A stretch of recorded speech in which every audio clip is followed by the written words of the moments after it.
আসসালামু আলাইকুম আরহামতুল্লাহ। আলহামদুলিল্লাহি ওয়াহদা ওয়াসসালাতু ওয়াসসালামু আলা মাল্লা নাবিয়্যা বা'দা। রাগ দমন করা অত্যন্ত কঠিন কাজ। রাগ মানুষকে জাহান্নামের ইন্ধন বানিয়ে ফেলে। কোরআন হাদিসে রাগ দমনের ব্যাপারে অসংখ্য নির্দেশ এসেছে। হযরত মূসা আলাইহি ওয়াসাল্লাম একবার আল্লাহ তাআলাকে জিজ্ঞাসা করেছিলেন যে সবচেয়ে প্রিয় ব্যক্তিকে। উত্তরে আল্লাহ সুবহানাহু ওয়া তাআলা বলেছিলেন যে প্রতিশোধ গ্রহণের ক্ষমতা থাকা সত্ত্বেও ক্ষমা করে দেয়।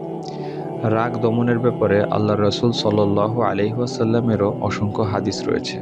তার মধ্যে একটি হচ্ছে হযরত আবু হুরায়রা রাদিয়াল্লাহু তাআলা আনহু হতে বর্ণিত, এক ব্যক্তি আল্লাহর রাসূল সাল্লাল্লাহু আলাইহি ওয়াসাল্লামের কাছে এসে বলল যে আমাকে কিছু উপদেশ দিন। উত্তরে আল্লাহর রাসূল সাল্লাল্লাহু আলাইহি ওয়াসাল্লাম বললেন যে রাগ করো না। লোকটি বারবার আল্লাহর রাসূলকে একই প্রশ্ন করতে থাকলো যে আমাকে কিছু উপদেশ দিন। আল্লাহর রাসূল সাল্লাল্লাহু আলাইহি ওয়াসাল্লাম বারবারই বললেন যে রাগ করো না। হাদিসটি রয়েছে বুখারীতে।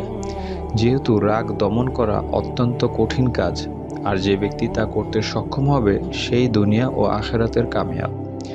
রাগ দমনকারীদের প্রশংসায় আল্লাহ সুবহানাহু ওয়া তাআলা বলেন যে যারা নিজেদের রাগকে সংবরণ করে আর মানুষের প্রতি ক্ষমা প্রদর্শন করে তারাই মুহসিন বা সৎকর্মশীল। বস্তুত আল্লাহ সৎকর্মশীল দিগকেই ভালোবাসেন। সূরা আলে ইমরান আয়াত ১৩৪। রাগের সময় মানুষ এমন কথা বলে ও এমন কাজ করে যার কারণে তার অন্তরে পরবর্তীতে অশান্তির সৃষ্টি হয় এবং সে লজ্জিত হয়। এমনকি রাগের কারণে অন্তর হতে পবিত্র ঈমান দূরীভূত হয়ে যায়। সুতরাং রাগকে দমন করাই হবে নফস ও শয়তানের বিরুদ্ধে সর্বোত্তম জিহাদ। তাই তো রাসূল সাল্লাল্লাহু আলাইহি ওয়াসাল্লাম বলেছেন, ওই ব্যক্তি শক্তিশালী নয় যে মানুষকে ধরাশায়ী করে, বরং শক্তিশালী ওই ব্যক্তি যে রাগের সময় নিজের নফসকে সংযত করতে সক্ষম। আল্লাহ তাআলা সমগ্র মানবজাতিকে রাগ থেকে নিজেকে নিয়ন্ত্রণ করে দুনিয়া ও আখিরাতের কল্যাণে ধীরস্থিরভাবে কাজ করার তৌফিক দান করুন, আমিন।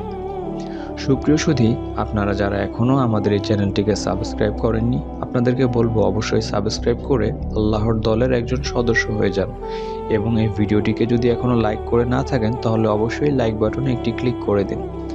সুবহানাকা আল্লাহুম্মা ওয়া বিহামদিকা আশহাদু আল্লা ইলাহা ইল্লা আনতা আস্তাগফিরুকা ওয়া আতুবু ইলাইক।